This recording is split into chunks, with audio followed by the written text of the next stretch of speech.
First tonight on our news weekend, Hurricane Oscar on the move. Residents in the southeast Bahamas left with little time to prepare as the storm rapidly intensifies. The acting prime minister issuing a strong warning as the system inches closer. We've got the latest coordinates straight ahead. Also tonight, crime scene investigators probing another daytime murder. The victim said to be known to police. And later, Oktoberfest is coming back to Grand Bahama. We'll tell you why you won't want to miss it. Our news, the weekend edition, starts right now.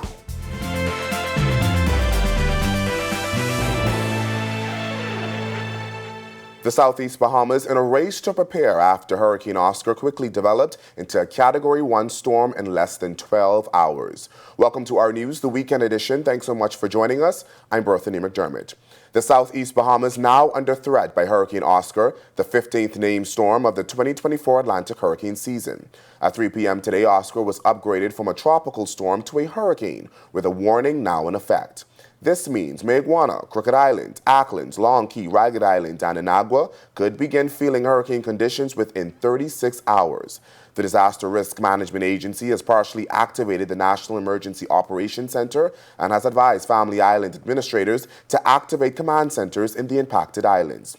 This as residents also being told evacuation orders could come should there be a significant risk to any area.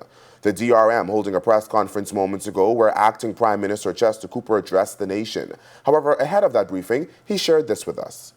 Suffice to say, we are urging the public in the southeastern Bahamas to expedite their preparedness, mainly Inagua, Mayaguana, Acklins, Crooked Island, Ragged Island will also experience some impact over the next few days, as well as southeastern Exuma. This is very preliminary. The hurricane has intensified quickly. We're anticipating a Cat 1, but as we know over the years, things happen quickly. They change quickly. Hurricanes intensify quickly, and therefore, residents of these areas are asked to stay alert and to be prepared and listen up to your newscasts for the formal briefings. Well, again, residents in the southeast Bahamas could start feeling the effects of this system as early as tonight. We are closely monitoring these developments. Ian McKenzie now joins us live with the latest. Ian? Thanks, Berthany, and good evening, Bahamas. Welcome to your Saturday evening forecast where the tropics have become extremely active. Out here now, we have Hurricane Oscar that formed in our backyard around 11 a.m. this morning. Oscar is expected to move towards the west and just south of the Turks and Caicos Islands, where it is expected to create about a 2 to 4 feet storm surge, as well as create some windy, very windy conditions and dump about 2 to 4 inches across that area, spreading then further westwards into the southeast Bahamas, where a warning is in place for those islands that include Inagua, Mayaguana, Acklins, Crooked Island, and the Ragged Island, as well as Samana, Keys, and as well as some other small islands and keys in that area. We want to continue to monitor the progress of the system, especially for the islands in the central Bahamas, where a watch may be in place where they can expect possible tropical storm conditions by about Tuesday or late Monday night.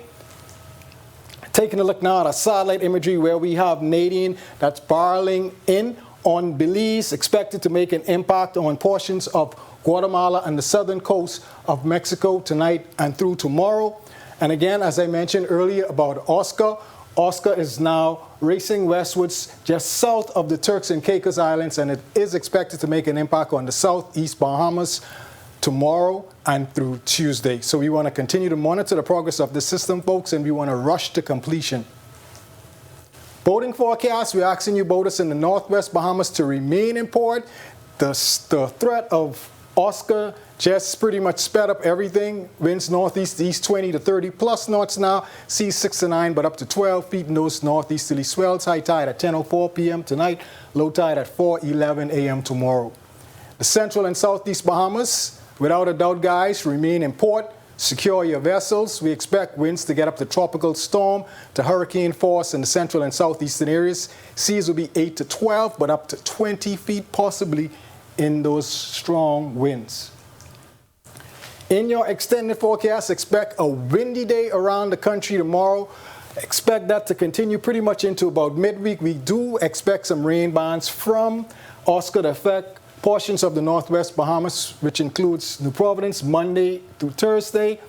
Tuesday, rather, we can expect those highs only getting up into the mid-80s, courtesy of cloud cover, which are low temperatures hanging around the mid to upper 70s. That's a wrap in the evening forecast. Stay safe, everyone. Thanks, Ian. Well, for more on Hurricane Oscar and to listen to the Acting Prime Minister's full address, be sure to stay connected to all of our social media pages. Crime scene investigators are looking into another daytime shooting in Yellow Elder Gardens, this time on Graham Drive, where a man known to police was killed.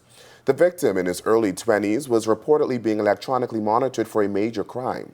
Superintendent Tamira Campbell, who is Deputy Commander of the South Central Division of the Royal Bahamas Police Force, says officers responded to gunfire around 9:45 a.m. on Saturday and found the man with multiple gunshot wounds.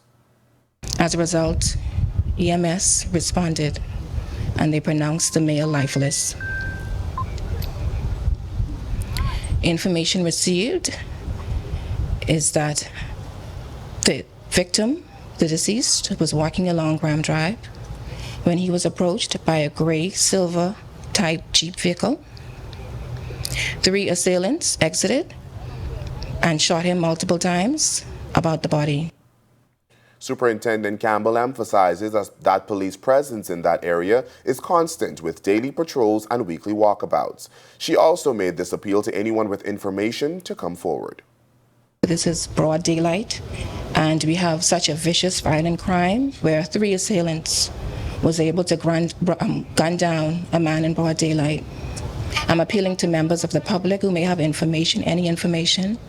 You can contact 919-911, the Grove Police Station at 325-8431, or CID at 502-991. The police chief says officers are making significant progress in the recent homicides reported earlier this month.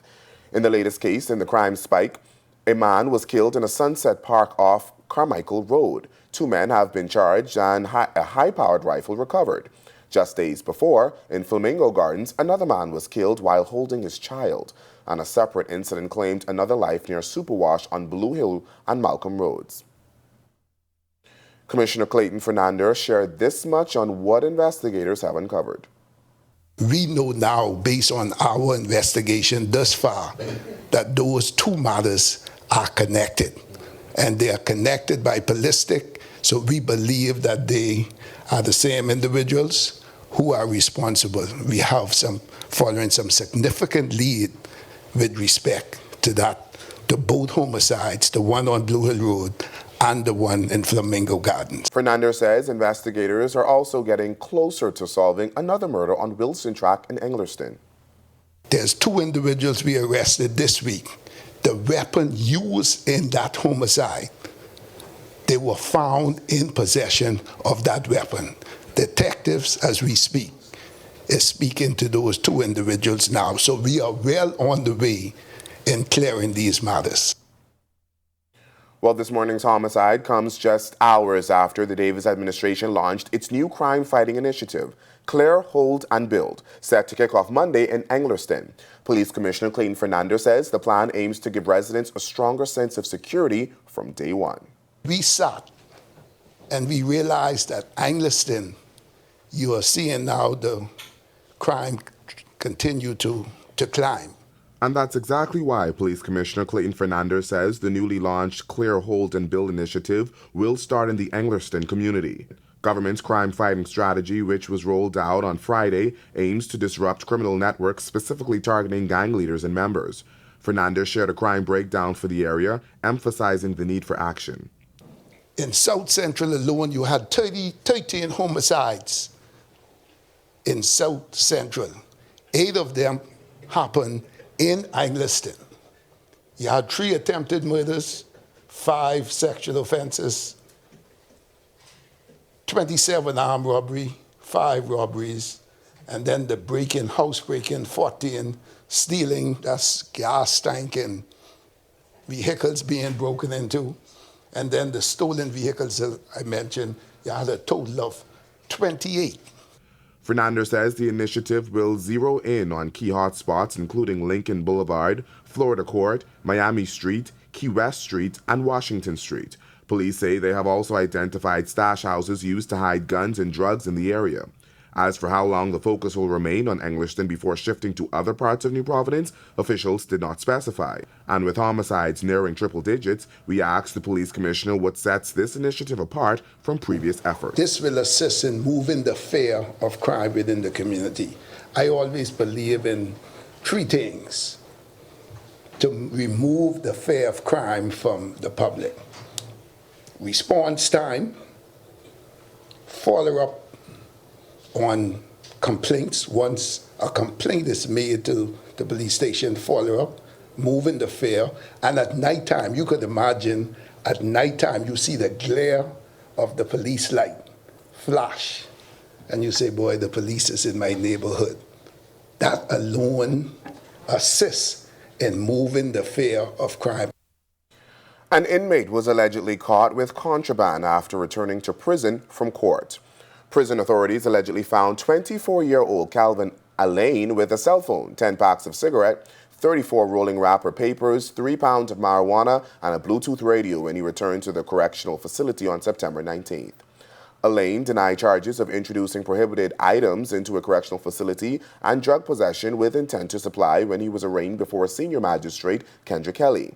Alain was denied bail and his trial is set for December 16th. He's awaiting sentencing in the Supreme Court after he was convicted of an armed robbery and attempted murder of his alleged romantic partner. Jurors accepted that Alain robbed Jamal Ferguson at gunpoint and shot him after they went out for drinks on April 12, 2022. According to Ferguson, he was in a romantic relationship with Alain. However, Alain denied this. An advanced team from the Royal Bahamas Defense Force was deployed to Haiti on Friday following a United Nations extension to the multinational security mission.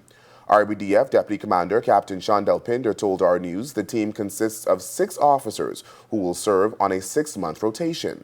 This team is on the ground ahead of the full deployment, which will include various units supporting Haitian authorities and the multinational force, particularly in maritime operations. Captain Pinder estimates the main force will deploy once the mission scope is finalized. This is not the first time the Bahamas has supported Haiti in this way.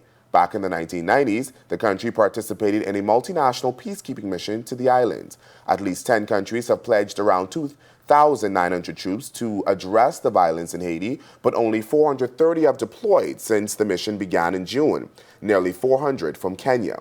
Meanwhile, heavily armed gangs continue to gain ground in Port-au-Prince, forcing over 700,000 people to flee their homes. When our news weekend comes back from the break, joining the E-generation, our Danielle Miller tells us how Easy Car Sales is making it easier for you to get an electric car with competitive prices, and reflecting on 23 years of service. Delvado Emmanuel sits down with Lady Barnett ahead of her retirement when our news weekend returns. Are you or a loved one under medical care? Do you need affordable medical supplies? Ports International is the largest home healthcare supplier. Medical supplies at the very best price, and you can even shop online. From hospital beds to wound care, wheelchairs to walkers, Ports is a one-stop shop for your medical supplies, and we accept insurance. We have online shopping and 2 locations to serve you, at the Airport Industrial Park and Shirley Street. We also ship to the Family Islands. Shop online and visit us on Facebook. Call Ports at 377-1771.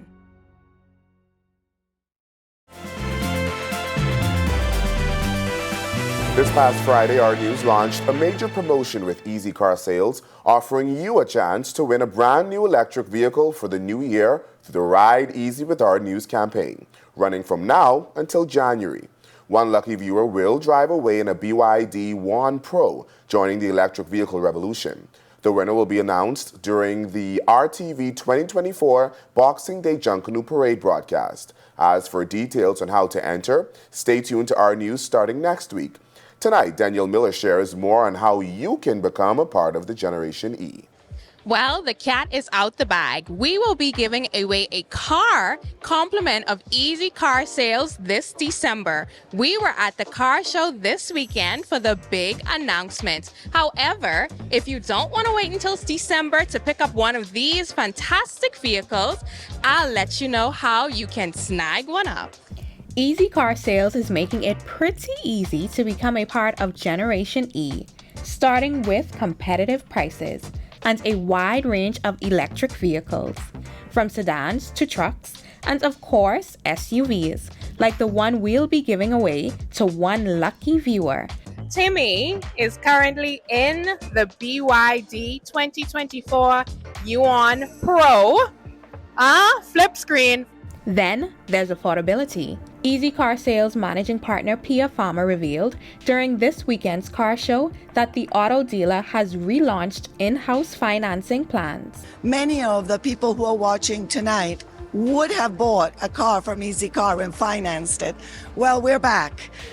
So you can come and find out more about our financing at the show, or you can go online where the application form is right there. You can also discuss financing with the bank of your choice. Depending on the client, clients can get up to 4.5%, up to 6%, depending on the type of vehicle and the year. Terms still 96 months, but the fully financing option is variable. This weekend's car show was definitely one filled with excitement and grand announcements, courtesy of the teams you already trust, Our News and Easy Car Sales. Stay tuned to our nightly broadcast, as well as our digital platforms at Our News Bahamas to learn more about your chances to ride easy. Reporting for Our News, I'm Danielle Miller. Thanks for that, Danielle. After more than 2 decades of service, Camille Lady Barnett has stepped down from her position as president of the Bahamas AIDS Foundation. Barnett has been a driving force in the organization's mission to support those living with HIV and AIDS, particularly children. Our Delvado Emmanuel sat down with her to discuss the journey and her decision to pass the baton on to a new generation. I've been wanting to make that transition for some time. There are other areas in my life. I've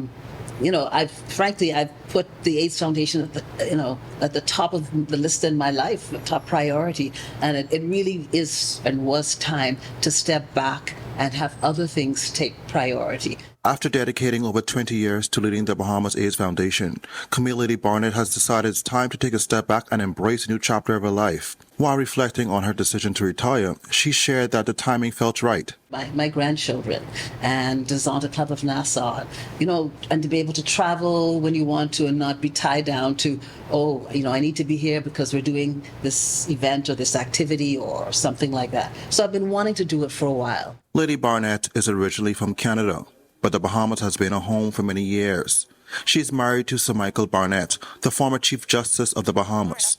Aside from her family, she says one of her proudest achievements was the creation of an after-school program for children affected by the disease. It was a safe place that we created. It was a place where they could meet people who were experiencing similar challenges and where they had friendships and where they actually formed a family, where they looked after each other. As she steps back, the foundation moves forward under new leadership. RMA Ford, the newly appointed president, is no stranger to the cause, having lost her sister to AIDS-related causes. I've been able to successfully pass the baton on to the next generation of leaders. They're young, they have ideas, they have the energy, which, I have to admit, I don't have that anymore. Now that she is retired, what's next? Just relaxing. When I retired from the University of the Bahamas 3 years ago. When I retired, I had a list of all these things that I wanted to do. I'm going to clean out my closet and get rid of anything that I haven't worn in a year. And I'm going to do this, I'm going to do that. And I haven't done a single thing yet because I've just been busy. Reporting for Our News, I'm Delvado Emmanuel. Thanks for that story, Delvado. Well, still to come on Our News Weekend, get ready to raise your glasses. Oktoberfest with a Bahamian twist is back on Grand Bahama.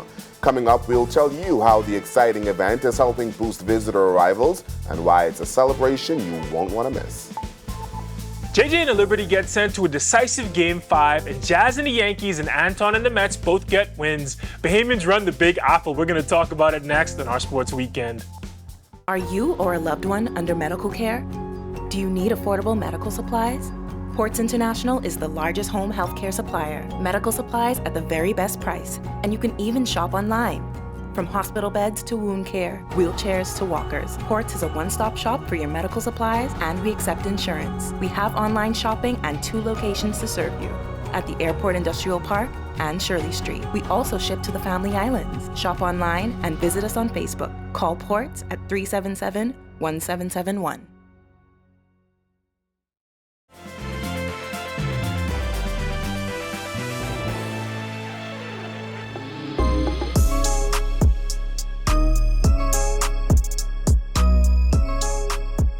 Good evening, I'm Tage Adderley here with our Sports Weekend. Jonquel Jones and the New York Liberty were so close. They were a few seconds away from clinching the team's first WNBA title. Unfortunately, their bid came up short. They fell to the Minnesota Lynx 82-80 in Minneapolis last night. JJ led the team with 21 points and she added 8 rebounds and 2 blocks to the effort, while Leonie Febish had 19 points and 5 assists. The game came down to the wire with a questionable foul being called against the Liberty's Brianna Stewart on a Bridget Carlton attempted putback with the game tied at 80 apiece. Carlton sunk her free throws with 2 seconds left, forcing a Game 5. The Game 5 will be tomorrow at 8 p.m. in the Barclays Center in Brooklyn. Sticking to Bahamians in New York, Jazz Chisholm and his New York Yankees played the Cleveland Guardians, and Antoine Richardson and his Mets played the LA Dodgers. Last night in their respective championship series, they both got wins. We're going to talk about what happened. Jazz and the Yankees beat Cleveland 8-6 to take a 3-1 lead in the series. Jazz went 0-for-4 with 3 strikeouts, but he dropped a beautiful sac bunt in the 6th inning before Giancarlo Stanton hit a monster home run to put the team up 6-2. The team went on a furious run in the top of the ninth to get the win. Over in Queens, first base coach Antoine Richardson and his New York Mets got a big 12-6 win over the LA Dodgers to stave off elimination in their series. Pete Alonso went yard, and that one helped them get the win. They're down 3-2 in their bid to make the World Series. Now, that was a big win for the Mets, but they still have a very steep hill to climb. If they lose, then they go home. They'll try to get a win tomorrow night. Jazz and the Yankees will go again in a couple of minutes. They win this one, and they're in the World Series. That's a wrap for sports this evening. For our Sports Weekend, I'm Tage Adderley. Thanks, Tage. When we come back from the break, it's Oktoberfest with a local twist. We'll tell you about the cultural event's return to Grand Bahama and how it's helping boost visitor arrivals. Don't go anywhere. Our News Weekend is back in 2 minutes. When the Bahamas took center stage at World Expo in Dubai 2022, we were there as thousands got up close and personal with our story, like the unprecedented devastation of Hurricane Dorian put center stage at Commonwealth Heads of Government meeting in Rwanda. We were there as the Prime Minister urged immediate action on climate change, an issue brought up months later at the historic 50th CARICOM meeting in the Bahamas. Because our news is everywhere, always there when it counts.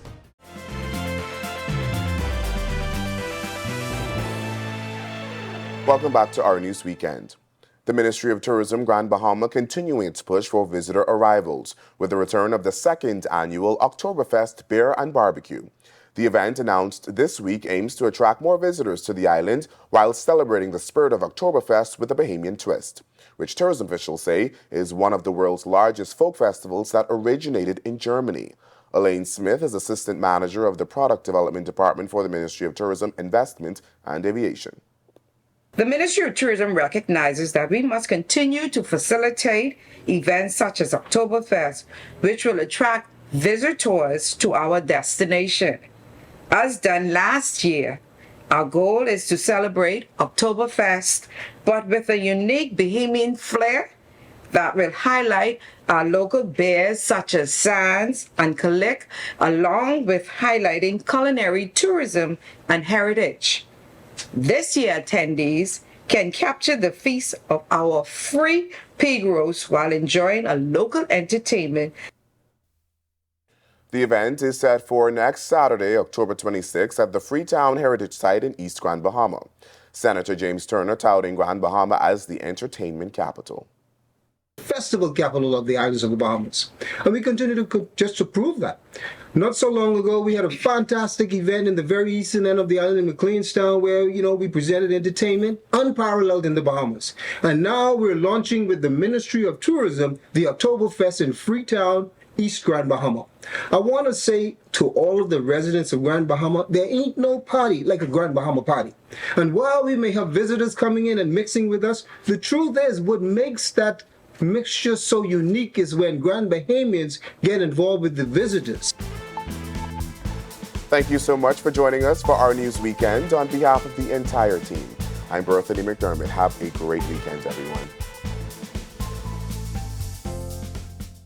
Hey guys, Megan Shepherd here. Thank you so much for watching. Be sure to click that subscribe button if you want to see more content like this. Just click right over here.